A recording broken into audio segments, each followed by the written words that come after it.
Thank you so much for joining us here on The Voice of Job Seekers. This is Mark, and hopefully you are enjoying wherever you are. If you have any questions about The Voice of Job Seekers, please feel free to go to thevoiceofjobseekers.com.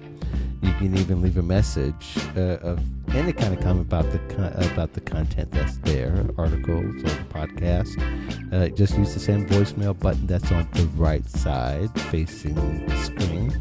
You can press that to activate your laptop mic, and then you'll be able to leave a message, which some of you have done. I hope to play back a few of them. Some of them I didn't understand, so whenever you leave a message, leave it where I can send you an email, and that way we can just clarify some of the questions sometimes that we get.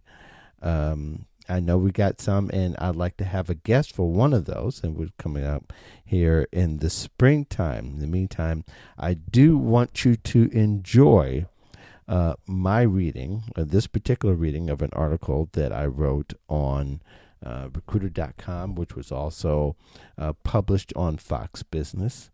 And now I have the links up there for you to see both of those if you want to read it in the original form. But I want you to hear the article for a change, just for a change of pace. It's called Rejection, the worst thing that can happen to your job search. When I lived in Tampa, I watched the Buccaneers go 0-14 during the football season. It was brutal. But by no means it was as brutal as being rejected for a position after making it through several rounds of interviews. Sure, some of us can disengage our personal feelings from the process. Some of us can handle rejection pretty well, but many of us don't.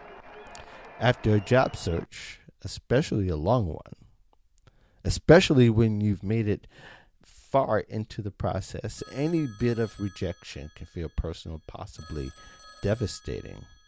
Applying and not hearing back, taking an assessment and never getting the results, interview and never receiving a call, all feels terrible.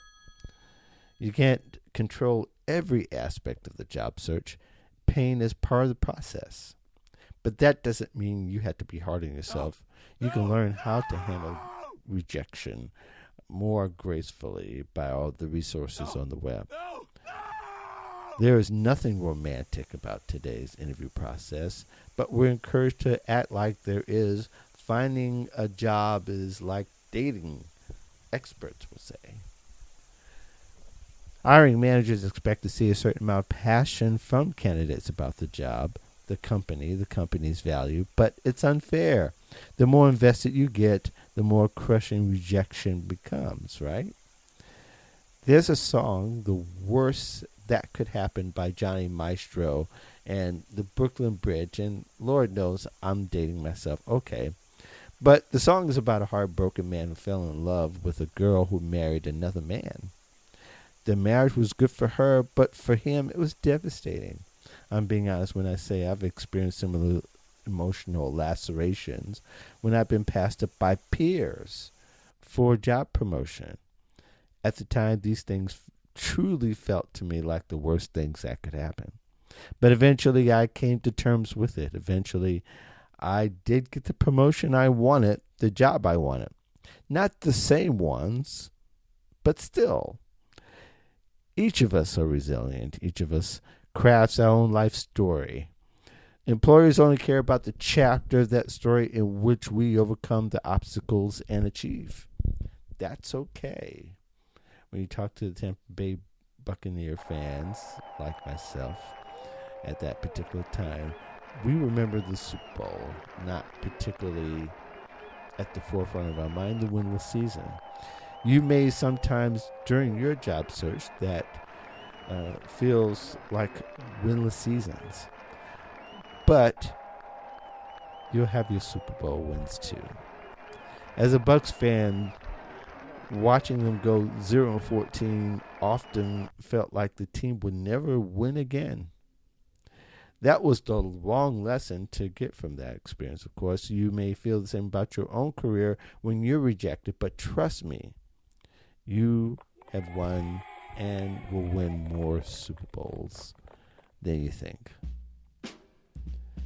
So again, this was published on recruiter.com. It was published also on business, foxbusiness.com. There are links there if you want to read it in the original form. However, I did provide the article for you in the show notes.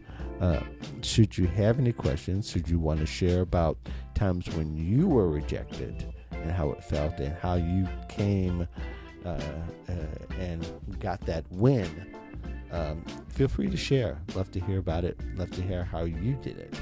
In the meantime, I thank you so much for listening for the few minutes that I provided here.